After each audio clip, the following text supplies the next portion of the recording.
With the release of the new content, a lot of players are not going to have enough super credits, but luckily there's a trick to farming more that only takes a couple of hours.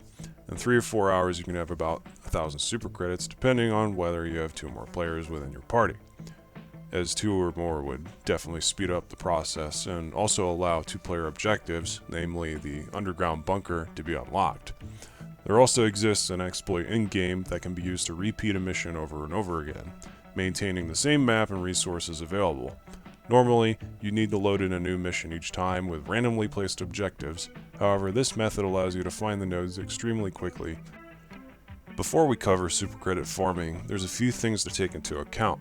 The difficulty best suited for farming super credits does matter, and difficulty 1 would be the best, as you do not have very many enemies to deal with, and the maps are typically smaller. As for mission type, some people say that the Brood Commander mission gives the most super credits, or rather that it has the most efficient resource node disbursement. However, I believe that any mission with a center objective and a 2.25 by 2.25 grid map will be sufficient enough to farm in, as the same points of interest are all used in the same map types.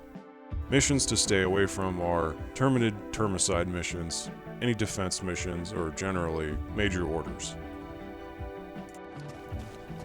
One important note about choosing the right map is to take into account any environmental effects that might hinder mobility, such as water or snow, creating mobility issues or putting a divide between you and your points of interest.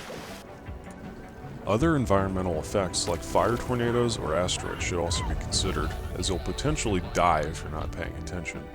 Fog can also limit your ability to pinpoint any POIs, making the search for the perfect mission difficult.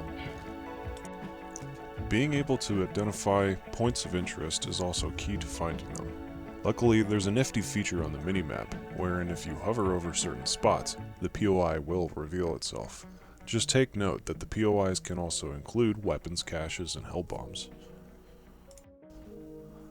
Regarding points of interest, there's a couple POIs that allow super credit farming. The Hill Station Bunker, which has 2 resources.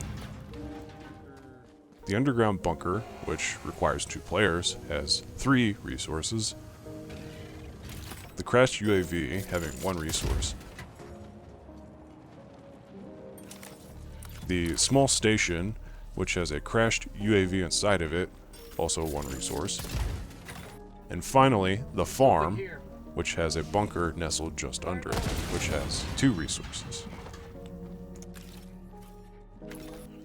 All of these resources can be one of the following: weapons, requisition slips, metals, rare resources, and, most importantly, super credits. Now, as for the trick, or rather the repeatability of these missions that can be performed using an exploit, the player disconnects or quits the game during the mission. This will, in essence, save the map you were just in, allowing for repeatability. If one was to find a decent mission, sporting at least 50 credits or more, then this can be repeated ad nauseum. Also, just as a warning, as this method catches on, there will be undoubtedly nerfs, as it does impact the developer's ability to make money. If everyone knew they could get 1,000 super credits in just a couple of hours, no one would be paying for in-game currency with real dollars. I hope you find this video useful, and if you have any more tips or tricks, please comment below. Thanks for watching and good luck on your hunt. Fire in the hole!